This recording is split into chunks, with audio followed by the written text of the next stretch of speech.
अच्छा कायरा साहब, बड़ा ही यानी कि साजिशों से भरपूर हमें तो साजिशी थियरियाँ चाहिए होती हैं। अभी बिलावल भुट्टो जरदारी साहब ने कुछ गुफ्तगू की हुकूमत के इंटरनेट बंद करने पे। मैं आपको वो गुफ्तगू और फिर उस पर अज़मा बुखारी साहिबा का जवाब सुनवाऊं। और लोग ताने बाने जोड़ रहे हैं कि अब ये जो माहौल ज़ाहिर है कि अब थियरियाँ आनी होती हैं तो हमें बताएं इस थियरी में कितनी सदाकत है। लोग कह रहे हैं कि अब मिजाज बदल रहे हैं। नबील गबोल साहब ने भी आज एक बयान दाग दिया कि शहबाज शरीफ रिटायर होने जा रहे हैं। ये हमें ज़रा समझाएं कि क्या चल रहा है। सुनाएं जी इंटरनेट के ऊपर बिलावल भुट्टो जरदारी साहब ने क्या कहा है। अच्छा, इधर से बिलावल भुट्टो जरदारी ने कायरा साहब ये बयान दिया और हुकूमत के ऊपर थोड़ी सी तनकीद शुरू की। वज़ीर इत्तलात पंजाब अज़मा बुखारी कहती हैं कि बिलावल को कोई फ़ंड चाहिए होते हैं तो ये बयान दे देते हैं और फंड्स मिल जाते हैं तो सब ठीक हो जाता है, और ये कोई बयान देने से वज़ीर आज़म नहीं बना करते। ये अज़मा बुखारी को भी सुन लें क्या कहा। ईसा, ये जो आपके प्रोग्राम चलाने के लिए एक का सवाल दूसरे का जवाब, दूसरे का सवाल तीसरे का जवाब, ये मैं तो नहीं करता। सो मैं तो उस्मा के सवालों को या उसके क्रिटिसिज्म को इस काबिल नहीं समझता कि उस पर जवाब दूं। बिलावल साहब ने जो कहा उसके ऊपर मैं जरूर बात कर देता हूं। उन्होंने ये एक दफा नहीं कहा, ये मुतअद्दिद दफा कहा, और उनका ये व्यू है कि पाकिस्तान में इंटरनेट जो है वो स्लो है या बंद हो जाता है या प्रॉब्लम होता है, तो इससे हमारे नौजवानों को, कारोबारी तबके को, पाकिस्तान की ग्रोथ को बहुत हर्ट होता है। तो हमें अपने चीजों को अदरवाइज दुरुस्त करना चाहिए।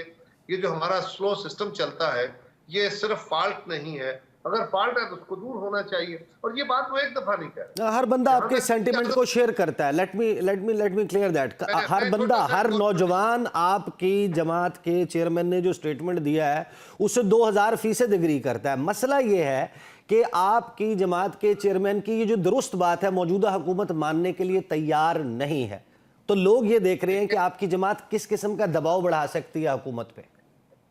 ईसा, पहले दूसरी बात मैं पहले जरा कर लूं, फिर इस पे बात करते हैं। दूसरी गुजारिश ये है कि बिलावल साहब वजीर आजम साहब से बहुत दफा मिले हैं। ये जो अमेंडमेंट्स थी इसमें भी मिलते रहे, इससे पहले भी मिलते रहे, लेकिन कुछ इश्यूज और भी हैं।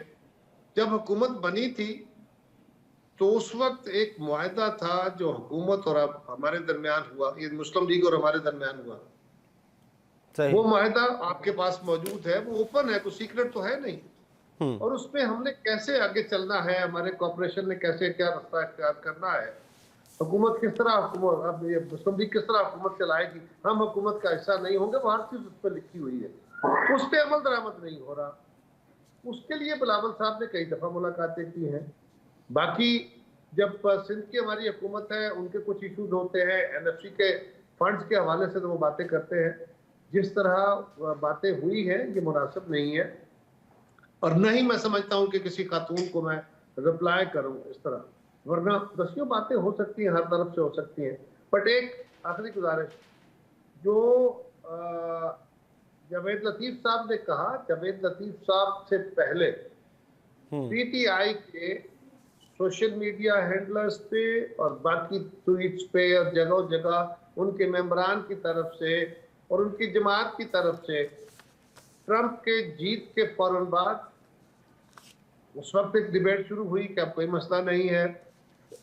फिर अमेरिका से कुछ बयान आता है, फिर इनके जो मेंबरान हैं, लोग हैं, जाके सेनेटर्स से मिले, जाके जो कांग्रेसमैनों से मिले, उनकी तरफ से बयान आता है।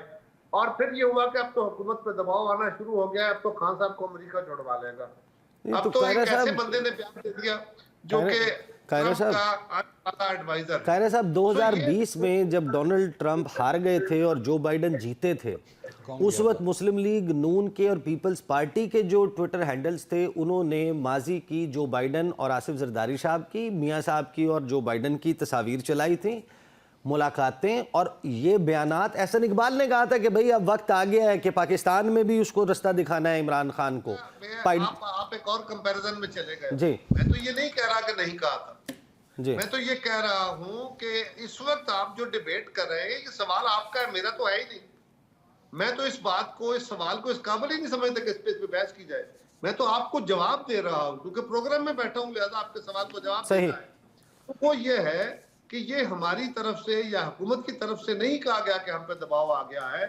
जावेद लतीफ साहब के उस प्रोग्राम में शायद मैं भी था और उस प्रोग्राम में उनका सवाल हुआ था कि जी क्या हुकूमत पर कोई दबाव है, आप सवाल करते हैं, तो एक सवाल के जवाब में कहा गया कि हाँ जी दबाव भी होता नहीं, है। अब तो वो होता तवातर है। से देखें, उनका ट्विटर हैंडल तो हमारे कंट्रोल में नहीं है ना।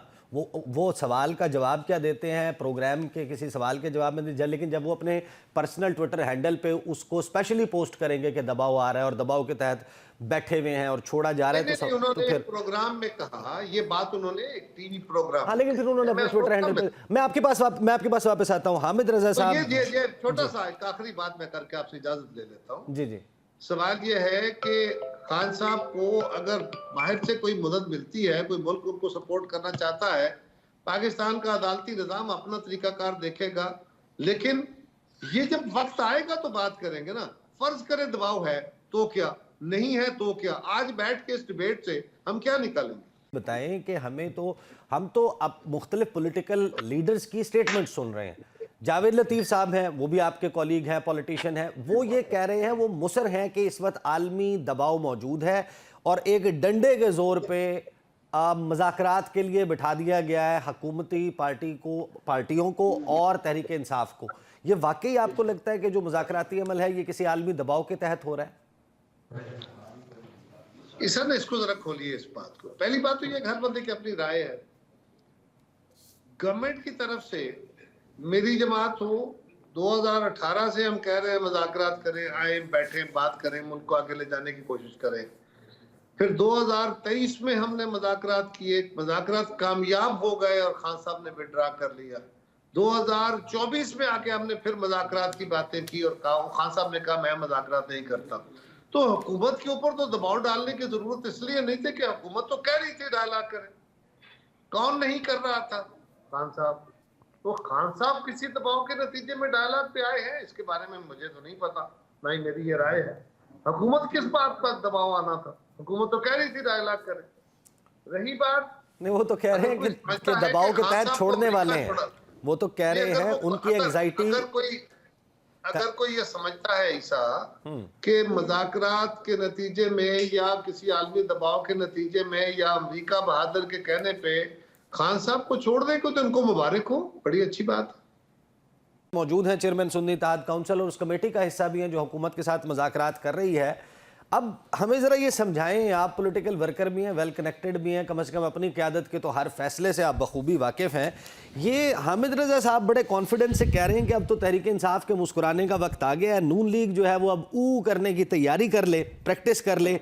अब ये आपकी सेंस क्या है? क्योंकि ये बिलावल भुट्टो जरदारी तो कह रहे हैं कि जो मुख्तलिफ ममालिक से बयान आ रहे हैं इमरान खान की फेवर के लिए, वो इमरान खान बहाना है और पाकिस्तान का एटमी प्रोग्राम निशाना है। ऐसा जो एटमी प्रोग्राम का इशू है वो तो बीबी शहीद के दौर से, बल्कि उससे भी पहले से हमारा तो बड़ा खुला व्यू है कि पाकिस्तान के प्रोग्राम के ऊपर उनकी नजरें हैं दुनिया की। और इजराइल ने तो बड़ा वाज़ेह तौर पे कहा हुआ है कि हमारा बिल्कुल पाकिस्तान निशाना है। सो उसका तो तनाजुर और है। जहां तक ताल्लुक सैंक्शंस का है, क्योंकि खान साहब के हवाले से कुछ सैंक्शंस की बातें हुई हैं, इनकी कोशिशें हुई हैं इनकी जमात की तरफ से। सफदरजंग साहब का तो बिल्कुल ये व्यू, मेरा नहीं ख्याल कि इनका अपना व्यू होगा। पीटीआई का अपना एक तरीकाकार है, वो बाज़ औक़ात जज्बात में या अपने गुस्से में या अपने मुतालबे में इतने आगे निकल जाते हैं कि उनको कौमी नुकसान का और शख्सी नुकसान का वो जो फर्क है वो भी मिटा देते हैं। लेकिन खान साहब को अगर तो अमरीकियों ने छुड़ाना है तो जो पाकिस्तान की सॉवरेनिटी की बातें खान साहब या मैं या आप या साहबजादा साहब करते हैं वो किधर गई? फिर हमें उसको तो छोड़ देना चाहिए। और खान साहब का केस अदालतों में है और अदालतें खान साहब को किस केस में रिलीफ नहीं दिया? किस केस में?